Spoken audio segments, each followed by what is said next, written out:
अगले लोकसभा चुनाव के बाद केंद्र के साथ उत्तर प्रदेश में हट जाएगी भाजपा की सरकार, शिवपाल यादव का बड़ा बयान। प्रधानमंत्री नरेंद्र मोदी ने सांसद खेल महाकुंभ का वर्चुअल शुभारंभ किया। पीएम मोदी के सामने सीएम योगी ने थामा हॉकी स्टिक, किए 2 गोल। मध्य प्रदेश सरकार 2 महीने में 20,000 बुजुर्गों को कराएगी तीर्थ यात्रा। 21 जनवरी को जाएगी पहली ट्रेन। हैदराबाद में भी चला योगी का जादू, निवेशक बोले प्रदेश की तरक्की में हम भी देंगे योगदान। लोकसभा चुनाव 2024 की हुंकार भरेंगे जेपी नड्डा। भारतीय जनता पार्टी के राष्ट्रीय अध्यक्ष जेपी नड्डा पूर्वी उत्तर प्रदेश के गाजीपुर जिले से 2024 के लोकसभा चुनाव की हुंकार भरेंगे। अध्यक्षीय कार्यकाल में 1.5 साल का विस्तार मिलने के बाद वह शुक्रवार को एक जनसभा को संबोधित कर पूर्वी उत्तर प्रदेश की जनता को साधने की कोशिश करेंगे। इसके लिए वह गुरुवार को ही वाराणसी पहुंच रहे हैं। उत्तर प्रदेश के मुख्यमंत्री योगी आदित्यनाथ और भाजपा के प्रदेश अध्यक्ष चौधरी भूपेंद्र सिंह की भी काशी दौरे पर गुरुवार की देर शाम तक पहुंचने का कार्यक्रम निर्धारित है। भाजपा ने आगामी लोकसभा चुनाव 2024 की जमीनी तैयारी शुरू कर दी। भारतीय जनता पार्टी भाजपा उत्तर प्रदेश में 2019 की तुलना में बेहतर प्रदर्शन करने की कोशिश में है, इसलिए पूर्वांचल की कमान खुद भाजपा के राष्ट्रीय अध्यक्ष जेपी नड्डा ने संभाल ली। भाजपा अध्यक्ष शुक्रवार को गाजीपुर विशाल रैली कर लोकसभा चुनाव 2024 की हुंकार भरेंगे। वर्ष 2017 के विधानसभा चुनाव की बात करें तो उस समय भाजपा पश्चिमी उत्तर प्रदेश में कमजोर मानी जा रही थी, इसलिए अमित शाह ने स्वयं पश्चिमी उत्तर प्रदेश के कैराना में चुनाव अभियान की शुरुआत की थी। वह घर घर जाकर मतदाताओं से जनसंपर्क कर रहे थे। भाजपा के प्रदेश अध्यक्ष संजय चौधरी ने बताया कि सभी चुनाव भाजपा पूरी गंभीरता से लेती है। भाजपा के आम कार्यकर्ता से लेकर पार्टी के राष्ट्रीय अध्यक्ष तक चुनाव में लगते हैं। जेपी नड्डा का गाजीपुर में कार्यक्रम तय है। वह वहां पर पार्टी पदाधिकारियों और बूथ समिति के कार्यकर्ताओं के साथ बैठक करेंगे। ज्ञानबाबी में शिवलिंग का मामला, भारतीय पुरातत्व को जवाब दाखिल करने का मिला समय। इलाहाबाद हाईकोर्ट ने वाराणसी ज्ञानबाबी परिषद स्थित कथित शिवलिंग की कार्बन डेटिंग मामले में भारतीय विभाग को जवाबी हलफनामा दाखिल करने के लिए 8 हफ्ते का समय दिया। याची अधिवक्ता ने भी सुप्रीम कोर्ट में चल रही सुनवाई के प्रभाव की जानकारी के लिए समय मांगा। ये आदेश न्यायमूर्ति ने जे मुनीलक्ष्मी देवी व अन्य की पुनरीकरण याचिका पर दिया गया। कोर्ट ने पिछली सुनवाई में आर्कियोलॉजिकल सर्वे ऑफ इंडिया से कथित शिवलिंग में बिना किसी छेड़छाड़ के कार्बन डेटिंग जांच की जानकारी मांगी थी। साथ ही कहा था सुप्रीम कोर्ट में विचाराधीन केस के इस याचिका पर पड़ने वाले प्रभाव पर सुप्रीम कोर्ट से स्पष्टीकरण लेने का समय दिया गया था। मुफ्त राशन योजना से जनता को भिखारी बनाना चाहती है योगी मोदी सरकार, शिवपाल सिंह यादव का तंज। जिले के सहतबार नगर पंचायत के पूर्व चेयरमैन वीरेंद्र सिंह पर पहुंचे सपा नेता शिवपाल सिंह यादव ने प्रदेश की योगी व केंद्र सरकार पर जमकर निशाना साधा। उन्होंने सरकार की तरफ से गरीबों को दी जा रही मुफ्त राशन पर सरकार पर हमला बोला। सपा नेता शिवपाल सिंह यादव ने सरकार और भारतीय जनता पार्टी पर हमला बोलते हुए कहा, इनकी सभी नीतियां गलत है। ये प्रदेश के विकास के लिए कुछ नहीं कर रहे। सपा सरकार में प्रदेश ने विकास के नए आगामों को छुआ। सरकार अगर ढंग से हमारी परियोजनाओं को लागू कर देती तो आज प्रदेश में निवेश लाने की नौटंकी करनी नहीं पड़ती। शिवपाल यादव से प्रेस कॉन्फ्रेंस के दौरान जब पत्रकारों ने आगामी लोकसभा चुनाव में गठबंधन पर सवाल किया तो उन्होंने कहा, यूपी में बीजेपी को हराने के लिए सपा अकेले ही सक्षम है और जो भी समान विचारधारा है वही सभी हमारे साथ आकर सपा का सहयोग करे। प्रदेश व केंद्र से बीजेपी की विदाई तय है। मेरठ में आज इन्वेस्टर समिट जिलाधिकारी ने लिया जायजा। प्रदेश की योगी सरकार द्वारा उत्तर प्रदेश की तस्वीर बदलने की प्रयास रंग ला रहे हैं। लखनऊ के ग्लोबल इन्वेस्टर समिट के पहले 20 जनवरी को मेरठ में इन्वेस्टर समिट का आयोजन किया जा रहा है। इस इन्वेस्टर समिट के जरिए मेरठ जनपद में 10,000 करोड़ रुपए निवेश करने की योजना बनाई गई।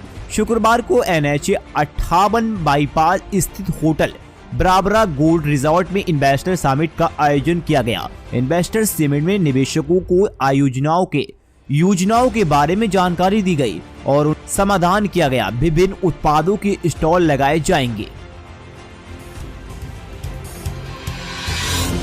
कन्नौज में हिंदुओं की हत्या के विरोध में भड़के विश्व हिंदू परिषद और बजरंग दल के कार्यकर्ता। पहले जीटी रोड पर बैठकर बीएसएफ और बजरंग दल के कार्यकर्ताओं ने हनुमान चालीसा का पाठ किया, फिर जोरदार नारेबाजी कर विरोध किया। कहा कि मौलवियों द्वारा मुस्लिम समाज के लोगों को बरगलाया जा रहा है, जिसके कारण इस तरह की घटनाएं हो रही हैं। ऐसे मौलवियों के खिलाफ कठोर कानून बनाकर कार्रवाई की जाए। जिहाद के नाम पर हिंदू युवतियों की हत्या किए जाने के मामले को लेकर जिले में बजरंग दल और विश्व हिंदू परिषद के नेता व कार्यकर्ता भड़क गए। धर्म के आधार पर हो रही हत्याओं को रोकने की मांग करते हुए विश्व हिंदू परिषद और बजरंग दल के नेताओं ने कन्नौज के चौराहे पर जोरदार प्रदर्शन किया। जीटी रोड हाईवे को जाम कर हनुमान चालीसा का पाठ किया। इस दौरान तकरीबन आधे घंटे तक जीटी रोड पर जाम लगा रहा। इसके बाद बजरंग दल और विश्व हिंदू परिषद कार्यकर्ता जुलूस निकालते हुए कलेक्टर पहुंचे, जहां उन्होंने नारेबाजी की और राष्ट्रपति को संबोधित ज्ञापन जिलाधिकारी को सौंपा। ज्ञापन के माध्यम से बजरंग दल और विश्व हिंदू परिषद के नेताओं ने मांग की देश भर में हिंदुओं को टारगेट साजिश के तहत उनकी हत्या की जा रही है।